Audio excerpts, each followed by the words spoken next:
જય શ્રી રામ મિત્રો. આજે રામનવમીનો પવિત્ર દિવસ છે. તો આજે સાંભળીએ રામજીની જન્મકથા, જે વાંચવાથી મનચાહા એટલે કે મનપસંદ આશીષ આપણને પ્રાપ્ત થાય છે. મિત્રો, રામાયણ અને રામચરિતમાનસ આપણા પવિત્ર ગ્રંથ છે. તુલસીદાસજીએ રામને ઈશ્વર માનીને રામચરિતમાનસની રચના કરી, પરંતુ આદિકવિ વાલ્મીકીએ રામાયણમાં શ્રીરામને મનુષ્ય જ માન્યા છે. તુલસીદાસજીએ રામચરિતમાનસમાં રામના રાજ્યાભિષેક બાદ કથાની સમાપ્તિ કરી દીધી છે, જ્યારે આદિકવિ વાલ્મીકીએ પોતાની રામાયણમાં રામજીની કથાને આગળ મહાપ્રયાણ સુધી વર્ણિત કરી છે. મહારાજા દશરથના પુત્ર પ્રાપ્તિ માટે યજ્ઞ આરંભવાની વાત થઈ. મહારાજની આજ્ઞા અનુસાર શ્યામકર્ણ ઘોડા, ચતુરંગી સેના અને સાથે સાથે છોડવા આપવામાં આવ્યું.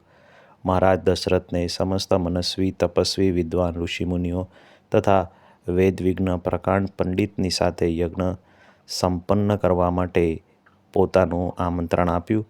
નિશ્ચિત સમય આવવા પર તમામ અભ્યાગતો મહારાજ દશરથ અને પોતાના ગુરુ વશિષ્ઠજી અને પોતાના પરમ મિત્ર અંગ દેશના અધિપતિ લોકપાતની જમાત સાથે શૃંગ ઋષિને લઈને યજ્ઞ મંડપમાં પધાર્યા અને મહાન યજ્ઞ વિધિવત શુભારંભ થયો.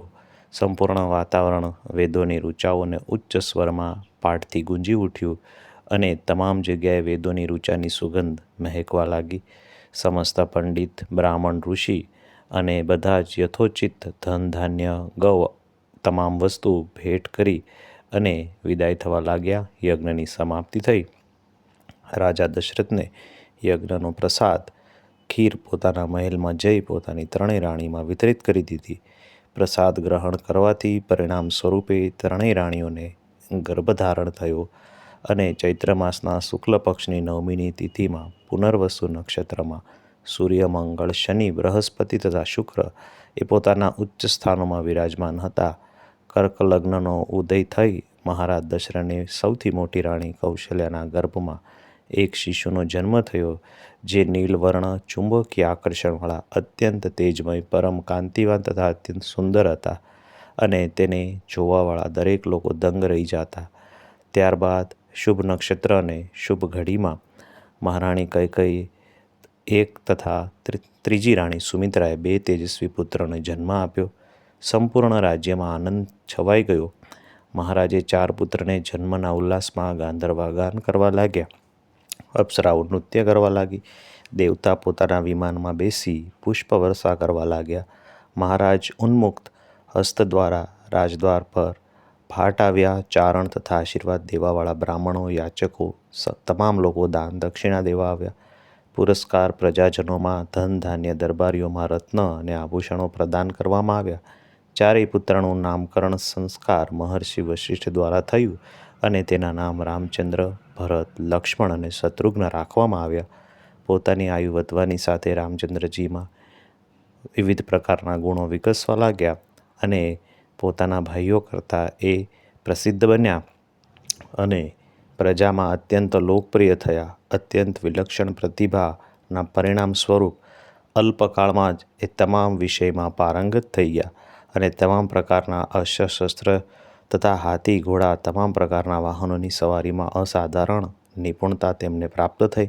તે નિરંતર માતા પિતા અને ગુરુજનોની સેવામાં લાગ્યા રહેતા અને તેનું અનુકરણ તેના 3 ભાઈઓ પણ કરતા હતા. ગુરુજનો પ્રતિ એટલી શ્રદ્ધા અને ભક્તિ, 4 ભાઈઓમાં એટલો પરસ્પર પ્રેમ અને સૌહાર્દ પણ હતો. મહારાજ દશરથના હૃદયમાં 4 પુત્રને જોઈને ગર્વ થતો અને આનંદથી તેનું હૃદય ભરાઈ ઉઠતું. તો મિત્રો, આ હતી રામ જન્મકથા. રામનવમી ચૈત્ર માસના શુક્લ પક્ષની નવમી તિથિ છે, જે ભગવાન વિષ્ણુનો 7મો અવતાર મર્યાદા પુરુષોત્તમ ભગવાન રામના જન્મનું પ્રતીક છે. રાજા દશરથ અને રાણી કૌશલ્યાના ઘરે તેણે અવતરણ કર્યું અને રામને અધર્મ અને ધર્મની વિજય એ સ્વરૂપે પણ આપણે ઓળખીએ છીએ કે અધર્મ પર ધર્મની વિજય એ પોતાના જીવનનું એણે સંદેશ આપ્યો અને પવિત્રતા, ત્યાગ અને સત્યનો પણ તેમણે સંદેશ આપ્યો. મિત્રો, આજના દિવસે અયોધ્યામાં ખૂબ ધામધૂમથી રામ જન્મોત્સવ ઉજવાય છે. દેશભરમાં હર્ષોલ્લાસ સાથે રામ જન્મોત્સવ ઉજવાય છે. આ દિવસ ખરાબ પર સારાની અને કઠિન માર્ગમાં પણ તમે પોતાના સત્યના પ્રભાવે ચાલવાની પ્રેરણા આપે છે. આ દિવસે ભક્તો ઉપવાસ રાખે છે, રામકથા સાંભળે છે અને મંદિરોમાં વિશેષ પૂજા અર્ચના કરે છે. રામનવમીની વિધિવત પૂજા કર્યા બાદ આજના દિવસે ઘણા શહેરોમાં શોભાયાત્રા પણ નીકળે છે.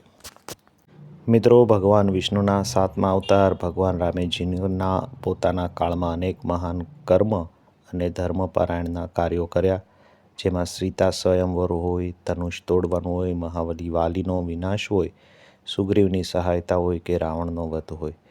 વિવાહ પશ્ચાત મર્યાદા પુરુષોત્તમ શ્રીરામ પોતાના પિતાની આજ્ઞા અનુસાર પોતાના પત્ની સીતા અને પોતાના અનુજ લક્ષ્મણ સાથે વનવાસનો સ્વીકાર કર્યો, જ્યાં માતા સીતાને દુરાચારી રાવણ પોતાની લંકામાં અપહરણ કરીને લઈ ગયો અને રાવણનો ભગવાન રામે સંહાર કર્યો. આ એ જ રામ છે જે સ્વયં જગતના પાલનહાર છે અને દુર્લભ શક્તિના સ્વામી છે, પરંતુ તેમણે એક સામાન્ય મનુષ્ય જીવનનું ઉત્તમ ઉદાહરણ પ્રસ્તુત કર્યું. યુગો યુગો બાદ પણ આજે આપણે શ્રી ભગવાન રામચંદ્રના આદર્શ વ્યક્તિત્વ, ધૈર્ય, નિષ્ઠા, ત્યાગ, પરાક્રમ અને શ્રદ્ધા સાથે આપણે એને સન્માન દઈ અને રામનવમીનો આ પવિત્ર દિવસ આપણે જન્મોત્સવ ઉજવીએ છીએ. આજે ભગવાન રામનો જન્મોત્સવ છે. તમામ ભક્તો પોતાની પૂરી આસ્થા સાથે આરાધ્ય દેવ શ્રી રામજીના અવતરણ દિવસને ધામધૂમથી ઉજવે છે. આપ સૌને રામનવમીની હાર્દિક શુભકામના સાથે આ વિડીયોને આપણે અહીંયા પૂર્ણ કરીએ છીએ. આ વિડીયો આપને કેવો લાગ્યો એ જરૂરથી કોમેન્ટમાં લખીને કહેજો. વિડીયો ગમ્યો હોય તો તમારા મિત્રો, સગા સંબંધી સાથે વિડીયોને શેર કરજો. ફરી મળીશું કોઈ નવા આવા જ ધાર્મિક વિડીયો સાથે. ત્યાં સુધી અમને રજા આપશો. આપ સૌને અમારી ચેનલના જય શ્રી રામ, રાધે રાધે.